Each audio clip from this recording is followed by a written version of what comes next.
नमस्कार, अनादि टीवी देख रहे हैं आप। मैं हूं आपके साथ ऋषिका गुप्ता। चलिए बुलेटिन की शुरुआत करेंगे हरियाणा की बात के साथ। हरियाणा के मुख्यमंत्री नायब सिंह सैनी ने सोमवार को पंचकूला जिले में श्री राधा कृष्ण मंदिर का लोकार्पण किया।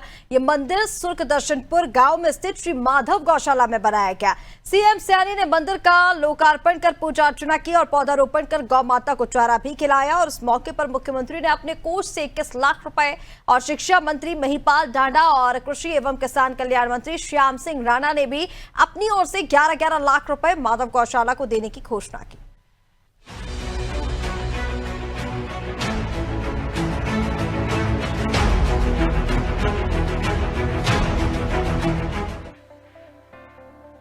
मंदिर के लोकार्पण कार्यक्रम में उपस्थित जन समुदाय को संबोधित करते हुए सीएम सैनी ने कहा कि श्री राधा कृष्ण का यह मंदिर भक्तों के लिए आध्यात्मिक ऊर्जा का केंद्र बनेगा। यह मंदिर हमें प्रेम, करुणा और भक्ति की भावना से ओतप्रोत करेगा, जिससे समाज में सकारात्मक परिवर्तन आएंगे। सीएम सैनी ने कहा कि हरियाणा एक ऐसा प्रदेश है जहां गौ माता को मां के समान पूजा जाता है। गौ माता की सेवा करना हमारे धर्म और संस्कृति का अभिन्न अंग है और यह गौशाला इस परंपरा को सजीव बनाए रखे हुए है। भारतीय संस्कृति में गाय को माता माना गया है और वह धन, धर्म, आरोग्य और करुणा की प्रतीक मानी जाती है।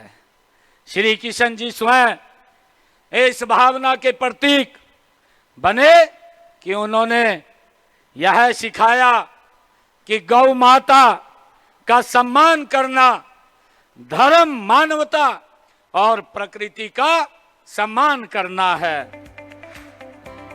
मुख्यमंत्री ने कहा कि हमारी सरकार ने गौ संरक्षण को प्राथमिकता दी है। गौशालाओं को आर्थिक सहायता, चारा और चिकित्सा सुविधाएं उपलब्ध कराने हेतु विशेष योजनाएं लागू की हैं। गौवंश की सुरक्षा के लिए सख्त कानून बनाए गए हैं और निगरानी तंत्र को मजबूत किया गया है।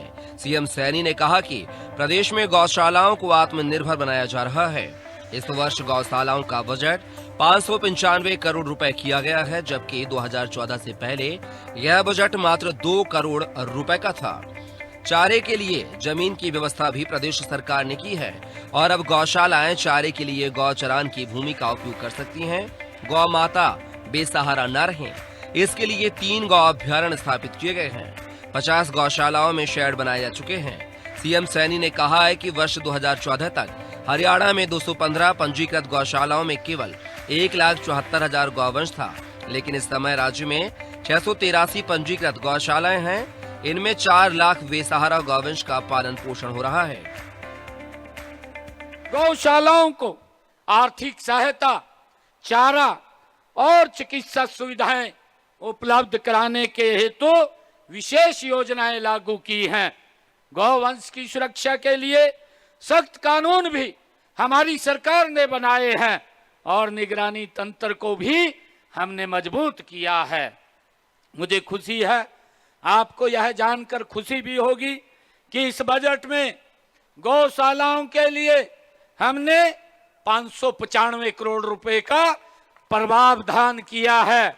ये प्रावधान जब 2014 से पहले हमने जन सेवा का दायित्व संभाला था, जब आदरणीय नरेंद्र मोदी जी के नेतृत्व में 2014 में आप सबके आशीर्वाद से देश में आदरणीय प्रधानमंत्री जी जो प्रधान सेवक के रूप में उन्होंने जिम्मेवारी ली थी और हरियाणा में आदरणीय मनोहर लाल जी मुख्यमंत्री बने थे।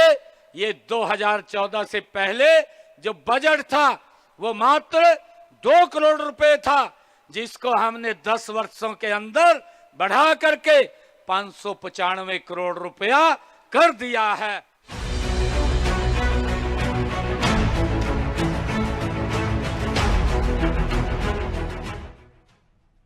हरियाणा के मुख्यमंत्री नायब सिंह सैनी ने आंगनवाड़ी वर्कर और हेल्पर के खाली पड़े 7005 पदों को भरने की मंजूरी दे दी है। जल्द ही इसकी प्रक्रिया शुरू हो जाएगी।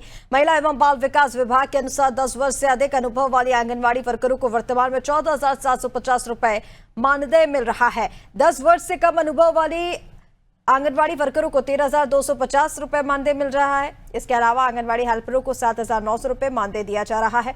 सीएम सैनी ने हरियाणा में वेटिंग लिस्ट में बचे हुए डॉक्टरों को भी नियुक्ति देने का ऐलान किया है। बता दें कि हरियाणा में चयनित 777 डॉक्टरों में से 531 डॉक्टरों ने ज्वाइन किया था। बाकी वेटिंग लिस्ट में बचे हुए डॉक्टरों को अब मौका दिया जाएगा। जल्द ही नए डॉक्टर ज्वाइन करेंगे।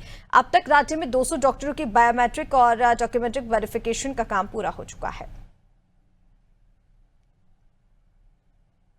और वहीं हरियाणा के मुख्यमंत्री नायब सिंह सैनी ने किसानों के हित में एक बड़ा और राहत भरा फैसला लिया। सीएम सैनी ने कहा कि जिन गांव में अब तक चकबंदी नहीं हुई है, वहां के किसानों की फसलों की भी सरकारी खरीद की जाएगी। अब तक मेरी फसल मेरा ब्यौरा पोर्टल पर चकबंदी ना होने के चलते इन गांव के किसानों का डेटा अपलोड नहीं हो पा रहा है, जिससे इन्हें फसल बेचने में परेशानी का सामना करना पड़ रहा है।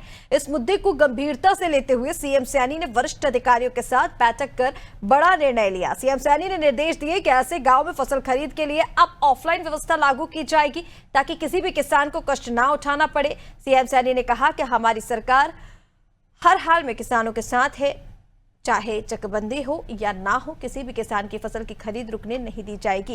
ये निर्णय उन क्षेत्रों के किसानों के लिए राहत लेकर आया है जहां तकनीकी बाधाओं के कारण अब तक फसल खरीद नहीं हो पा रही है।